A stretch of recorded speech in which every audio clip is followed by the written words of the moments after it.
It's your boy Ruben. New week, new video. Jags fans should be hyped going into week 3. Let me cover what happened in week 2. Week 2, blank the Colts.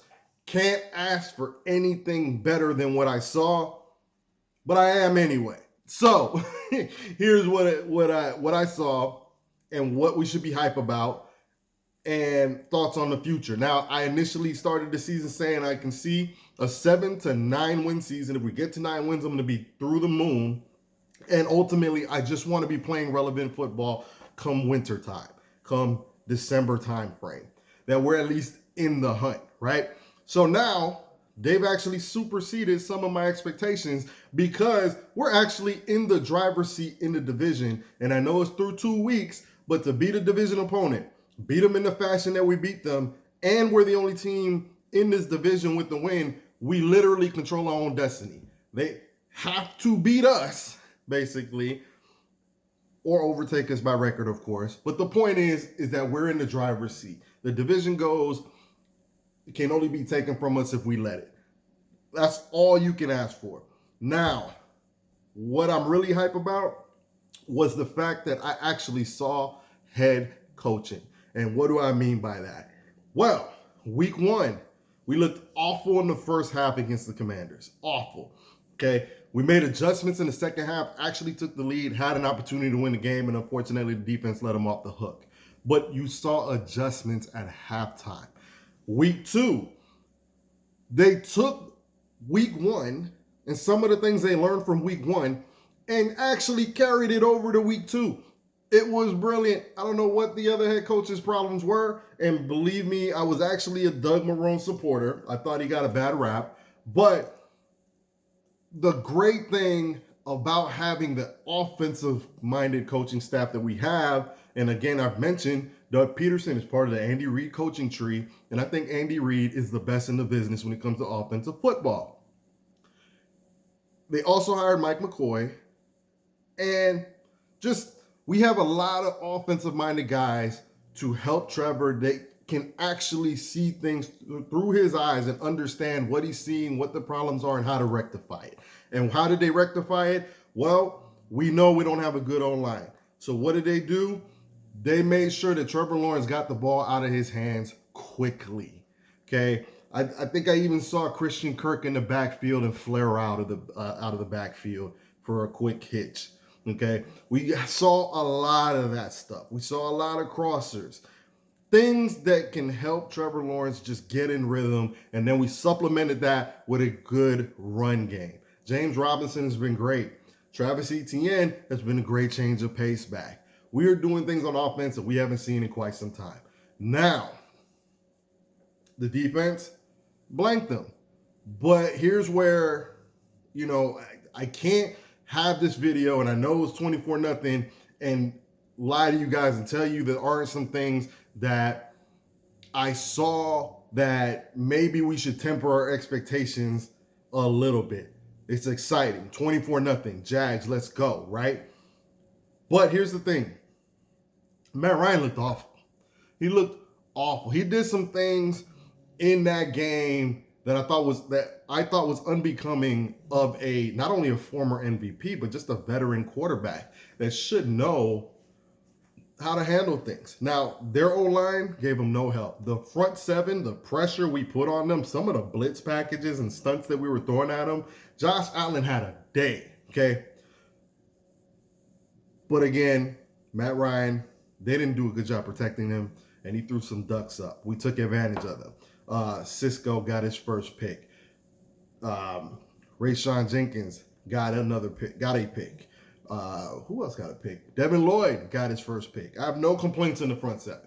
I think there was a few times in the secondary that I thought we could clean up some things, where there were a few times I felt like there were some guys running open, but the pressure got to the quarterback and kind of affected the play. It wasn't 100% clean on the defensive end, even though we threw up the goose egg for them. So if we can just take some of the stuff that we learned there and continue to build on that, then we got a bright future ahead of us, and we might be good faster than I anticipated. Now, this week we got the Chargers. We're going to LA, and Justin Herbert, we don't know if he's going to play. I believe J.C. Jackson is doubtful. And I know a lot of us are hyped like, yo, we can have this game. And possibly we could.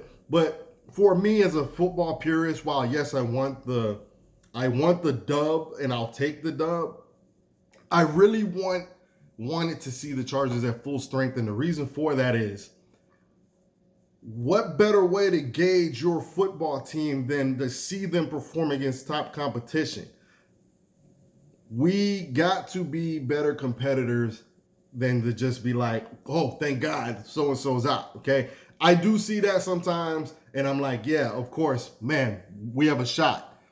I get that. But ultimately, do you guys want to kind of sleepwalk through the season and get lucky and win like 10 games just to make it to the postseason and get embarrassed? Because I don't.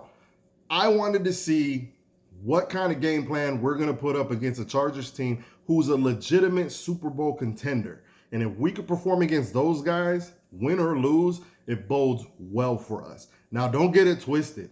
This ain't going to be a walk in the park, even if Justin Herbert doesn't play. Chase Daniels is a veteran. And the offense, while the offense is great, outstanding with Justin Herbert, it's the defense that I'm really curious about. So, for instance, they signed Khalil Mack. They got Joey Bosa. Our biggest weakness is the O-line. Unfortunately, it's their biggest strength. I want to see how we handle that, how we game plan that. I would imagine we keep it simple like we did against the Colts, where we do a lot of quick hits, screens, a lot of things to keep them off balance. Definitely make sure we don't abandon the run game, because it's going to be essential in a game like this. Derwin James floating around back there. I mean, they're going to make their plays. Can we stay disciplined and just not make too many mistakes that they're going to capitalize on? So that's just my thoughts, guys. I think we can get the win. If we get the win this week at the Chargers,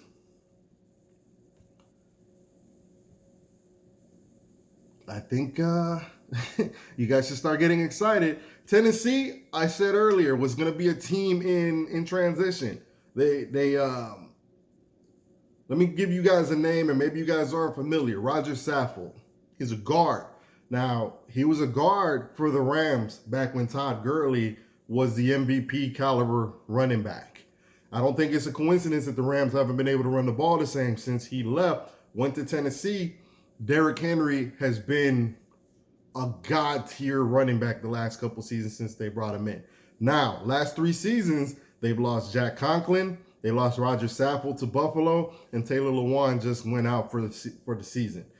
Tennessee's ready to just kind of pack it in this year. So there's that. We already beat the Colts.